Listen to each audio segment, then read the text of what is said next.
Tout le monde, content de vous retrouver dans cette nouvelle vidéo où on va aborder le sujet tant, tant développé dans le monde du trading. Surtout les gens qui font du SMC, du ICT vont vous parler de la liquidité sur le marché. Et par définition, selon le SMC, la liquidité, ce sont les ordres, les stop loss ou les ordres dans l'attente qui doivent être déclenchés. Donc le marché doit aller sortir ces gens-là avant de faire le bon mouvement. Alors, c'est quoi la vraie liquidité du marché? Qui détient cette liquidité-là? Et qui a cette capacité à créer la liquidité sur le marché, soit à retirer la liquidité sur le marché? Okay? Même dans un marché normal, ici, marché quotidien, dans nos quartiers, et dans nos pays, à nous, dans notre économie, qui a cette capacité-là de créer de la monnaie? C'est la banque centrale. C'est la banque centrale qui a la capacité de créer la monnaie et puis inonder l'économie ou le marché avec de l'argent totalement nouvellement créé, imprimé à partir de rien. Ok? Là, on va aller voir tous ces sujets-là. Et là, c'est les sujets qui vont nous intéresser dans cette vidéo, c'est la vraie liquidité, qui détient la liquidité et comment on peut exploiter cette liquidité-là. Je vais d'abord vous, voilà. Sans plus tarder sur le graphe, j'ai le GPP, j'ai le GPP franc-suisse que j'ai analysé pour vous là dans la vidéo précédente, où je vous ai dit que je m'attendais en mouvement haussier sur le GPP. Je vois un GPP haussier. Et c'est depuis hier qu'il a fait un bon mouvement baissier, la correction dans la zone que on peut le voir sans avoir accès au site qui est totalement payant. Je vais vous mettre un petit commentaire sur ce que la Chine vient de faire. Ce que la Chine vient de faire. Aujourd'hui, qu'est-ce que la Chine a fait? Alors, le plan de relance économique de la Chine encourage les actions asiatiques, et ainsi de suite. Les marchés asiatiques ont progressé après que la Banque centrale chinoise a annoncé des mesures de relance dans le but d'atteindre l'objectif de croissance économique de cette année et d'inviter une vente massive sur le marché boursier. Donc, la Banque centrale fait un effort d'inviter une vente massive sur le marché. Et qu'est-ce qu'elle fait? Les actions, ainsi de suite. Les actions à Hong Kong ont grimpé au plus haut niveau avec l'indice data. Et après l'indice de référence acheté à son plus bas niveau à plus de 5 ans au début du mois, et la Chine prévoit de fournir au moins 800 milliards de yuan, à peu près 114 milliards de dollars d'aide à la liquidité pour les actions. Vous comprenez, à la liquidité pour les actions, permettant aux courtiers et aux fonds d'utiliser l'argent de la Banque centrale pour acheter des actions. Cette mesure s'inscrit dans le cadre d'un ensemble plus large de mesures économiques visant à relancer l'économie, notamment à une baisse du taux d'intérêt directeur à court terme et une baisse des coûts d'emprunt sur le prêt hypothécaire. Vous comprenez que la Banque centrale de la Chine, dans la Banque populaire centrale de la Chine, comme on l'appelle tout ça, euh, a mis à la disposition des courtiers, des traders, des fonds, des spéculations, d'utiliser l'argent de la Banque centrale. Donc, tu peux aller prendre l'argent de la Banque centrale pour acheter des actions. La liquidité est disponible. Et qu'est-ce que cela a comme impact sur le marché? Vous pouvez aller voir sur le marché. C'est que les marchés, vous pouvez aller voir la réaction des actions chinoises par rapport à cette bonne nouvelle qui vient d'arriver sur le marché. Donc, il y a de plus en plus beaucoup de liquidités disponibles. Et cette liquidité ira où? C'est sur le marché des actions, des crypto-monnaies. Donc, tous ces marchés à risque vont sûrement profiter de cette liquidité disponible. Okay? Alors, là également, on va maintenant entrer dans le vif du sujet. Là, ça continue. On va sûrement un peu dans le vif du sujet pour parler de ce qui nous intéresse plus, la liquidité. Moi, je mets voilà, la liquidité. Là, je suis sur le trading économique. Je vais vous montrer comment aller chercher cette liquidité sur le marché. Okay. Monnaie, c'est intéressant, flux, tout ça. On va aller commencer par le plus grand, dans les États-Unis. Qui fait les États-Unis par rapport à sa liquidité? Qui est la BCC tôt, la Fed a baissé ses taux. on va faire le money pour vérifier le taux d'intérêt s'est abaissé d'une manière. Voilà, le taux d'intérêt a baissé de 50 points de base. On va voir la masse monétaire M2 qui est beaucoup plus colorée aux actions américaines. On va le voir que ça fait un temps. Depuis septembre 2023, cette masse ne fait qu'augmenter. Elle ne fait qu'augmenter petit à petit. Le sommet c'est du 5 ans, son banque entier. Il a quand même chuté pendant un petit moment, mais ça commence à revenir. La masse monétaire MD côté États-Unis commence à revenir sur le plan. La masse monétaire M0, c'est pas du tout intéressant. C'est la masse monétaire MD qui m'intéressait beaucoup sur ce point. On va également aller voir le bilan. Qu'est-ce qu'elle fait maintenant de ces bilans, elle, avant d'aller voir d'autres banques. Qui va faire la banque centrale avec ces bilans?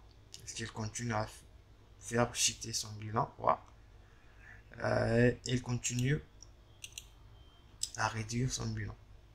Là, c'était de 7,11 milliards de dollars. Là, il en a baissé encore. Et son bilan a fortement baissé.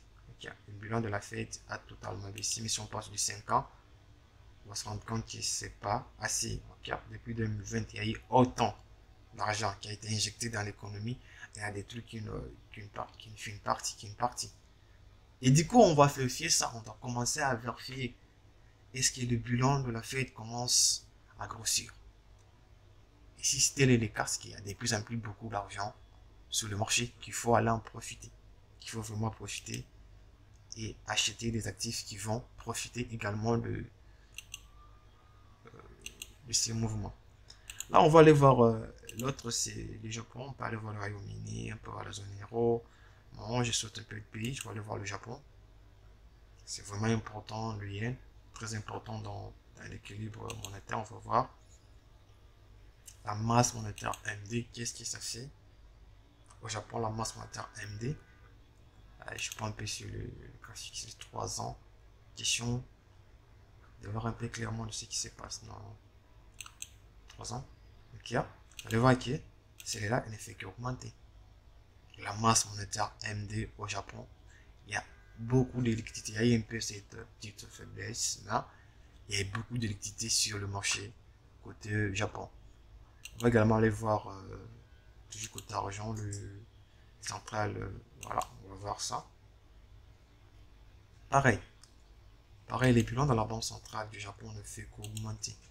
Malgré cette tentative de hausse du taux de 0,25 points de base, donc de 0,25%, la masse monétaire ne fait qu'augmenter. Les bilans ne fait qu'augmenter. Cela veut dire que la banque continue à acheter des obligations d'État et à fondre pas mal d'argent dans le système financier. On va également aller voir réserve de change de la banque. Là, c'est les bilans en dollars.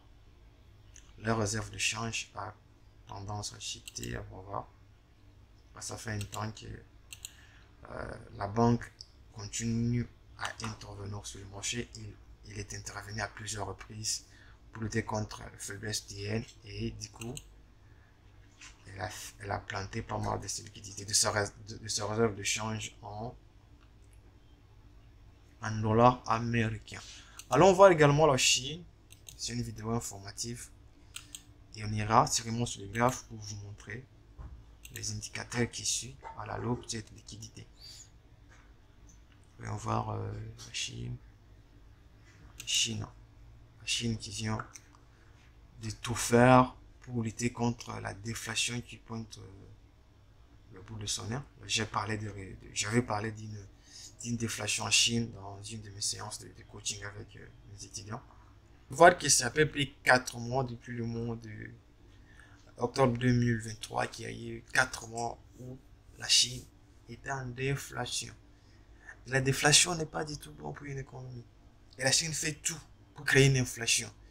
Du coup, il doit sûrement créer autant d'argent sur le marché en mettant en place les quantitative easing, donc de mesures de soutien à l'économie, telles qu'elle vient de le faire. Et ça va sûrement stimuler la croissance future dans le futur.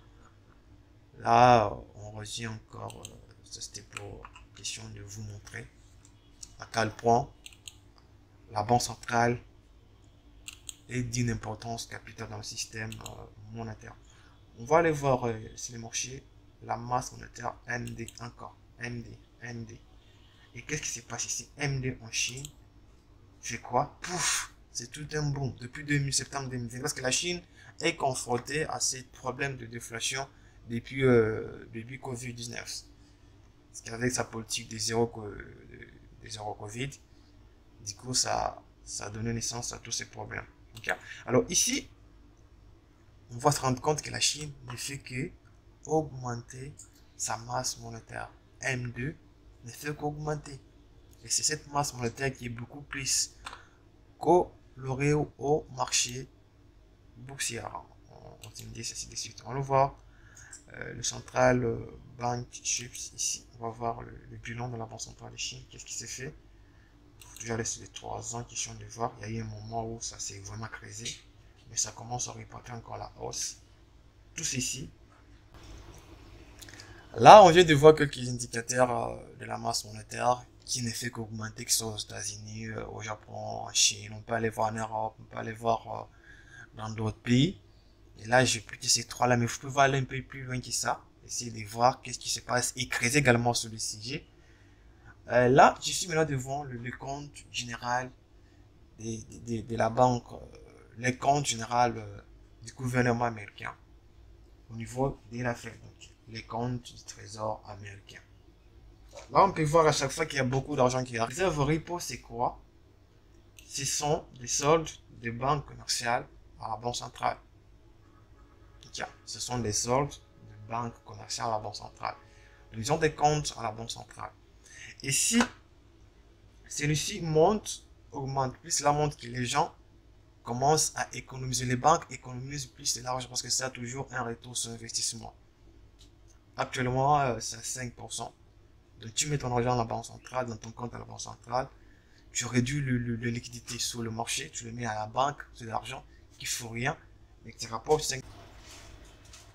Et là, on est face à un moment crucial où la Fed a pivoté en réduisant ses taux de 50 points de base. Et qu'est-ce que cela veut dire? C'est qu'il y a de plus en plus beaucoup de liquidités qui vont arriver sur le marché.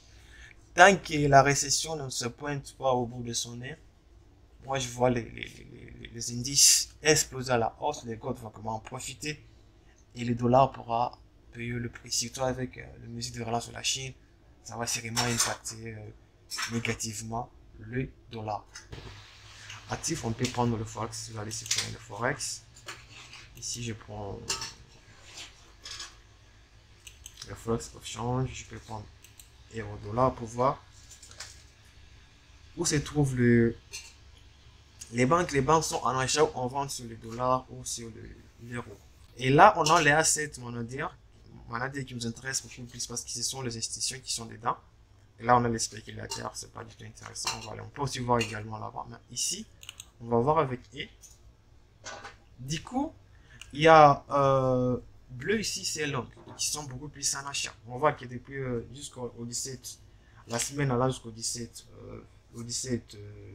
septembre 2024, on était à peu près à combien? On est à 427 979 positions acheteurs sur l'euro-dollar. Et combien de positions en vente? Ce n'est que 121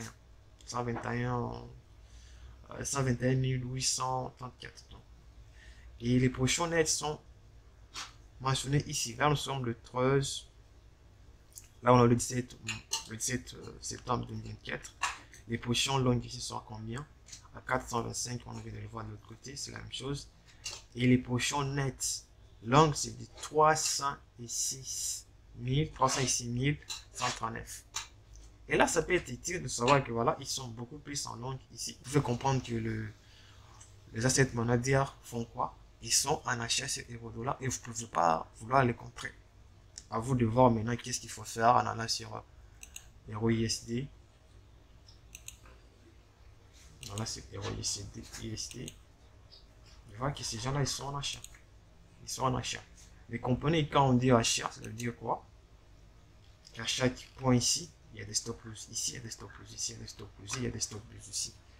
Si jamais il y a un petit souci qui arrive et que les stops commencent à sauter, ça va être un mouvement beaucoup plus brutal. Ça va faire appel aux marges. Ils auront du mal à couper les réseaux parce que c'est assez beaucoup d'ordre. Ici, un contrat, c'est à peu près. Un contrat ici, c'est combien? Un contrat, c'est 125 000 dollars. Donc, si vous prenez 306, si je prends 306, 306 fois 125, ça peut être autant de milliards de dollars des positions longues. Et si jamais il y a panique, si jamais il y a panique ici, il y a un problème qui arrive, que les marchés commencent à péter la gueule, il y aura de plus en plus de stop loss qui vont commencer à sauter. Et ceci arrive assez rarement sur les marchés de devises.